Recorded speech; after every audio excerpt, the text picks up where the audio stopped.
Tally chapter 173 different narration for different voucher type। आपने जितने भी वाउचर का इस्तेमाल टैली में किया है उनके नरेशन या आपने कस्टम वाउचर क्लास बना रखे हैं तो उनमें भी नरेशन अलग इस्तेमाल करने के लिए आपको ये 3 लाइनों का कोड इस्तेमाल करना चाहिए जिससे आपका काम आसान हो जाएगा। रिसेंटली मैंने एक वीडियो अपलोड की थी नरेशन के बारे में, ऑटो नरेशन। तो हमारे कुछ साथियों को ज़रूरत थी कि अलग अलग वाउचर्स के लिए उन्हें अलग नरेशन चाहिए। ये भी हो रहा था, लेकिन इम्पॉर्टेंट था कि एक ही पर्टिकुलर वाउचर, जैसे सेल्स है तो सेल्स में हमारे साथियों ने कुछ और भी उनके वाउचर क्लास बना रखे थे, तो सभी में सेम नरेशन आ सकता है। तो इस कंफ्यूज़न को ख़त्म करने के लिए हमने यहाँ पर एक नया TDL आपके लिए तैयार किया। इसके लिए हमें अपना नोटपैड इस्तेमाल करना होगा और जैसा मैं आपको बता रहा हूँ सिर्फ 3 लाइनों का कोड हम इस्तेमाल करेंगे।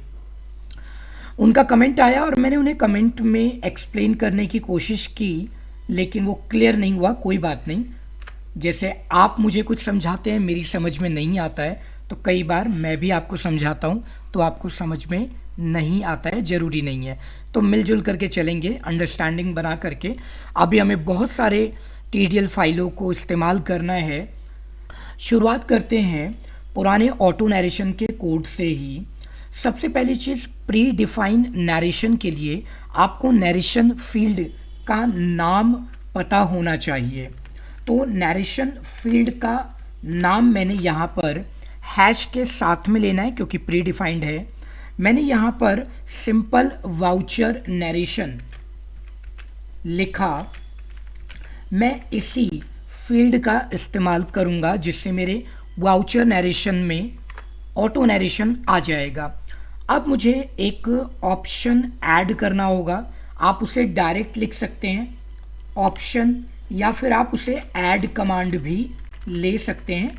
बात वही पढ़नी है, काम दोनों में सेम होता है। तो आपने ऐड ऑप्शन किया और बस यहाँ पर ये दूसरी लाइन है, आपने उस पर एक नाम बनाया। जैसे मैंने राजीव मिश्रा करके लिखा था, आप कुछ भी लिख दीजिए, सेम काम करेगा।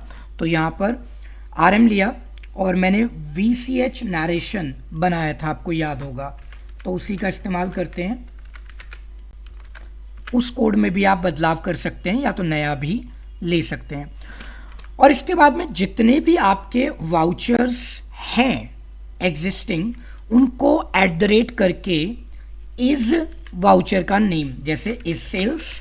और मैं यही बता रहा था कि जब कोई नरेशन या कोई भी चीज़ एक ही वाउचर पर चल रही होती है तो आप उसे मल्टीपल वाउचर्स पर अप्लाई कर सकते हैं। बस आपको ऐड करना होता है और कमांड के बाद आप नए वाउचर का नाम लिख देते हैं। जैसे मैंने इज परचेज लिखा। अब नेचुरल सी बात है, आपने अगर वाउचर क्लास बनाया है तो उसका एक नाम तो ज़रूर दिया होगा नेम ऑफ द क्लास के अंदर। तो मैंने ये दिया। मैं एक और ऐड कर देता हूँ और मैंने यहाँ पर @ इज, मान लीजिए कॉन्ट्रा, ये जो भी वाउचर का नाम है। तो इन तीनों के लिए मैंने अलग अलग नरेशन, ऑटो नरेशन डिफाइन कर रखा है। तो हमारी 2 लाइनें तो यहाँ कंप्लीट हो गई। तीसरी लाइन पर चलते हैं। थोड़ा सा स्क्रॉल करके नीचे कर देता हूँ ताकि फोकस रहे। तो तीसरी लाइन कहती है कि अब आप नए फील्ड पर, जो मतलब आपका RM वाउचर नरेशन है, उसमें डिस्क्रिप्शन ऐड करें। तो आपको याद होगा कि जब भी हम किसी फील्ड को, एग्जिस्टिंग फील्ड को इस्तेमाल करते हैं तो हम एक्सक्लेमेशन का साइन तो लगाते हैं। फील्ड, अच्छा स्पेलिंग मिस्टेक ना करें, मेरे साथ भी हो जाता है टाइपो करेक्शन, तो आप भी ना करें। तो यहाँ पर हमने ऊपर एक नाम VCH नरेशन बना रखा है, आप उसका इस्तेमाल कर लेंगे। ठीक है, ब्रैकेट को क्लोज कर लेंगे। यहाँ तक तो लाइनें वही चल रही हैं जो मैंने ऑटो नरेशन के वीडियो में आपको पढ़ाई थी। अब आपको सेट एस वाली लाइन लिखनी है, मतलब फोर्थ लाइन है, ठीक है। बस इस आखिरी लाइन में आपका काम कंप्लीट हो जाएगा। यहां पर आपको कंडीशन लगानी है अगर, दैट मीन्स इफ, अगर। अब वाउचर्स के नाम ले लेते हैं, जैसे मैंने लिया इफ $, इज सेल्स, अगर हमारा वाउचर सेल्स है। चेक कर लेता हूं मैं अपना वाउचर टाइप, इसको यहां तो वाउचर टाइप चेक करने के लिए हैश डबल और मैंने ले लिया एस वी वाउचर, और उसके बाद में टाइप जरूर ले लीजिएगा, तो टाइप, ठीक है, एस वी वाउचर टाइप हो गया। अब आप इसे बताते हैं कि ये अगर वाउचर टाइप मैच कर गया सेल्स से, तब THEN देन, तब क्या होगा, तब मुझे चाहिए being sold goods to party. अच्छा, पार्टी का नाम लेना है, तो पार्टी के नाम के लिए मैंने ऑलरेडी आपको समझा रखा है कि पार्टी का नाम कैसे आएगा, आप उसी का इस्तेमाल कर लेना, वरना ये सेशन और लेंदी हो जाएगा। तो ऑटो नरेशन की वीडियो से आप उसे ले लेना। ये जो इन्वर्टेड कॉमा के अंदर लिखा गया है, यहां पर आप ऑटो नरेशन वाला कंटेंट वहां से ले लेना, तो आपकी पार्टी का नाम भी आ जाएगा, डेट भी आ जाएगा, इनवॉइस नंबर भी आ जाएगा। मैंने नहीं लिया है, आप चाहेंगे तो मैं ले लेता हूं। फिलहाल मैं पहले अपना यहां पर कोड कंप्लीट कर देता हूं। तो मैंने क्या किया, being sold goods to party, ठीक है, ये मेरा काम कंप्लीट हो गया। अब इसके बाद में मुझे अगर ये ना हो तो फिर क्या हो, तो ये जैसे हम एक्सेल में पढ़ते थे, नेस्टेड इफ का इस्तेमाल करते हैं। एक इफ के अंदर दूसरा इफ, दूसरे इफ के अंदर तीसरा इफ, मल्टी इफ का इस्तेमाल करते हैं। जब मैं पढ़ाता हूं स्टूडेंट को, तो मैं वहां पर नेस्टेड इफ, मल्टी इफ का इस्तेमाल करता हूं, वही यहां पर काम आएगा। सो पहले तो चेक करो, ये कहता है कि अगर वाउचर सेल्स है तो आप ये दे देना, नहीं तो फिर से चेक करो। क्या चेक करो, चेक करो कि क्या इफ $, इफ और ऊपर से वही इज परचेज, यानी कि वो दूसरे वाउचर का नाम, कि अगर वो वाउचर हमारा इज परचेज है तो आप क्या करो, हैश और यहां पर वही एस वी वाउचर टाइप ले लेना। चेक कर लेगा, S V voucher CHER type, S V voucher type. And उसके बाद में आपने देन लगा करके फिर से इन्वर्टेड कॉमा में लिख दिया, for example being purchased goods from party, for example आपने ये लिख दिया।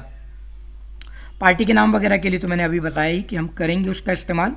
पहले मैं प्लेन आपके लिए टाइप कर देता हूं, ठीक है। बस इसके बाद में जब आपका ये देन कंप्लीट हो जाएगा इन्वर्टेड कॉमा के बाद, तो फिर से एल्स लगा देना, ठीक है।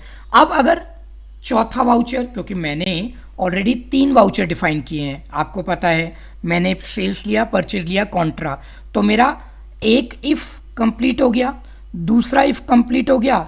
अगर इन दोनों में से नहीं है तो इसका मतलब है वो कॉन्ट्रा ही बचेगा। तो मैंने एल्स लगा करके कॉन्ट्रा वाला लिख दिया, being Contra, sorry just a minute, Contra entry made, ऐसे लिख दिया मैंने टेस्टिंग के लिए, ठीक है। ये हमारा काम यहां पर कंप्लीट हो जाता है, ठीक है। बस देखो, लाइन थोड़ी लंबी है लेकिन 4 लाइनों में मैंने उसको निपटा दिया है। कंट्रोल एस, अगर फॉर्मूले में टाइपिंग एरर है तो टैली में बैड फॉर्मूला आएगा ही आएगा, इसलिए संभल करके सेव कर दिया। टैली पर चलते हैं, F5 रिफ्रेश किया मैंने। रिफ्रेश करने के बाद मैं वाउचर पर गया। वाउचर पर अभी मेरा जो वाउचर है परचेज है, परचेज पर हमने लिखा था परचेज्ड गुड्स फ्रॉम पार्टी, आ रहा है, ठीक है। F8 सेल्स वाउचर में लिखा था सोल्ड गुड्स टू पार्टी, आ रहा है। कॉन्ट्रा पर चलते हैं, कॉन्ट्रा में लिखा था हमने बीइंग कॉन्ट्रा एंट्री मेड, ये हो गया।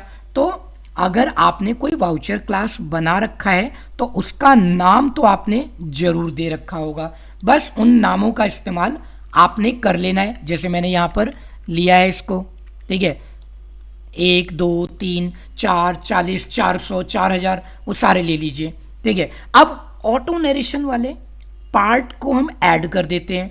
वो क्या कि आपको invoice number so and so ये सारी चीज़ें चाहिए, तो उसके कोड को आप उठा करके यहाँ कॉपी पेस्ट कर सकते हैं। तो वो ऐड करना बड़ा वही सिंपल तरीका है अपना जो पुराने चैप्टर का है, कि जहाँ पर आपने पहला कंटेंट लिखा है, जैसे बीइंग लिखा हुआ है, being sold goods to party. अब यहाँ पार्टी के बाद आपको चाहिए पार्टी का नाम ऑटोमेट, ठीक है जी। तो उसके लिए हमने क्या करना होता है, प्लस लगाना होता है। एक्स्ट्रा ऐड करना हो तो आप प्लस लगा करके वो फील्ड ले लेंगे। मैंने स्पेस बना के प्लस ले लिया, ठीक है। अब हमने यहाँ पर डॉलर के साथ में लिख देना होता है, क्या लिखना होता है, हमने लिखना होता है डॉलर पार्टी लेजर नेम। तो मैंने लिया डॉलर पार्टी लेजर नेम। क्या होगा, इस टेक्स्ट के बाद में पार्टी का लेजर नेम आ जाएगा, ठीक है जी। और कुछ चाहिए, मैंने कहा नहीं और कुछ नहीं चाहिए, ठीक, इतना रख देंगे। अब इसको सेव करते हैं, एक बार टैली पर चलते हैं, वहाँ रिफ्रेश करेंगे इसको। तो मैंने रिफ्रेश किया, अपलोड ऑल्ट कंट्रोल टी करिए, वाउचर यहाँ पर सेल्स वाउचर, सेल्स वाउचर में क्योंकि अभी एंट्री है नहीं तो मैंने यहाँ पर लिखा मिश्रा ट्रेडर्स, ठीक है। तो नीचे आप देखोगे तो पाओगे पार्टी मिश्रा ट्रेडर्स आ गई, क्योंकि वहाँ स्पेस नहीं है तो हम स्पेस ले लेते हैं। मैंने यहाँ पर डिफाइन कर दिया इसको स्पेस, स्पेस में यहाँ डाल देता हूँ, ठीक है जी। तो प्लस लगा करके हमने ये ऐड कर दिया। अब आपने वो इनवॉइस नंबर भी लिया था, आपको याद होगा, तो ये जो पार्टी नेम आपने लिखा है यहाँ पर आपने प्लस लगा के अगला टेक्स्ट ऐड कर दिया विद इनवॉइस नंबर, ठीक है जी, ये रहा। और यहाँ आपने इसको बंद कर दिया, पहले ही स्पेस डाल देता हूँ एक, प्लस क्या लेना है आपने, इनवॉइस नंबर के लिए कमांड आप यहाँ पर क्योंकि स्ट्रिंग का इस्तेमाल करेंगे तो डबल डॉलर लगा लेंगे। तो मैंने यहाँ पर डबल डॉलर लेकर के STRING स्ट्रिंग लगा दिया। फिर मैंने स्ट्रिंग डिफाइन किया, स्ट्रिंग में मुझे क्या चाहिए, डॉलर वाउचर नंबर ले लेते हैं, ठीक है। तो उसको मैंने लिख दिया पूरा VOUCHER वाउचर नंबर, ये हमारा वाउचर नंबर हो गया। यहाँ तक कंप्लीट, कंट्रोल S कर देते हैं, इसको सेव करते हैं, टैली पर चलते हैं, यहाँ पर थोड़ा पीछे आकर के F5 रिफ्रेश करते हैं, वाउचर में जाते हैं, सेल्स वाउचर में जाते हैं, इनवॉइस नंबर 14, पार्टी नेम क्यों नहीं आ रहा, क्योंकि ये ब्लैंक चल रहा है। यहाँ पर जो भी नाम लेंगे अजंता, तो अजंता का नाम हो जाएगा, ठीक है जी, अजंता ट्रेडर्स, ट्रेडर्स और इसके बीच में स्पेस नहीं है तो वहाँ स्पेस तो आप डाल ही लोगे, इतना आपने कर लेना होता है, ये बड़ा आसान है, ठीक है। तो यही सारी चीज़ें आपको जिस जिस वाउचर में चाहिए उसको देख करके सही तरीके से ऐड कर देना आप, नहीं तो आप मेरा पिछला सेशन ऑटो नरेशन वाला ज़रूर देख लेना, वहाँ से आपको आइडिया हो जाएगा। तो यहाँ पर आई होप काफ़ी सारे व्यूअर्स के जो प्रॉब्लम थी उसका सॉल्यूशन मैंने आपको दे दिया बहुत छोटे से कोड में, और साथ साथ हमने कोडिंग सीख भी तो ली है। मशीन डेट, मशीन टाइम भी हमने नरेशन में डाला था, इसीलिए मैं बार बार कह रहा हूँ ऑटो नरेशन का वीडियो पिछला पहले का चेक कीजिए मेरी लिस्ट में और वहाँ से देख लीजिए। तो TDL से रिलेटेड मैंने ढेरों वीडियो बना रखी हैं, रेडीमेड कोड भी हैं, कोडिंग सिखाता भी हूँ मैं आपका, और आपकी कोई भी रिक्वेस्ट होती है तो मेरे पास छोटा दिमाग है, देर से समझ में आता है, तो मुझे एक एग्जाम्पल दे देंगे तो मैं आपका कोड बहुत बेहतरीन तरीके से जल्दी बना दूंगा। और अगर किसी का कोड लेट हो गया है सो आई एम रियली सॉरी, मैं काम कर रहा हूँ लेकिन थोड़ा कोड बड़े होते हैं उनमें टाइम लग जाता है, टाइम दीजिए, perfection needs time and hard work, तो मैं आपके लिए ज़रूर वो तैयार कर दूंगा। इसी के साथ में मैंने अपना टैली चैप्टर कंप्लीट कर लिया है। आप अपनी रिक्वेस्ट कमेंट बॉक्स में एग्जाम्पल के साथ में बताइएगा। तो टैली चैप्टर 173 सक्सेसफुली कंप्लीट हुआ। बढ़ते हैं टैली चैप्टर 174 की ओर।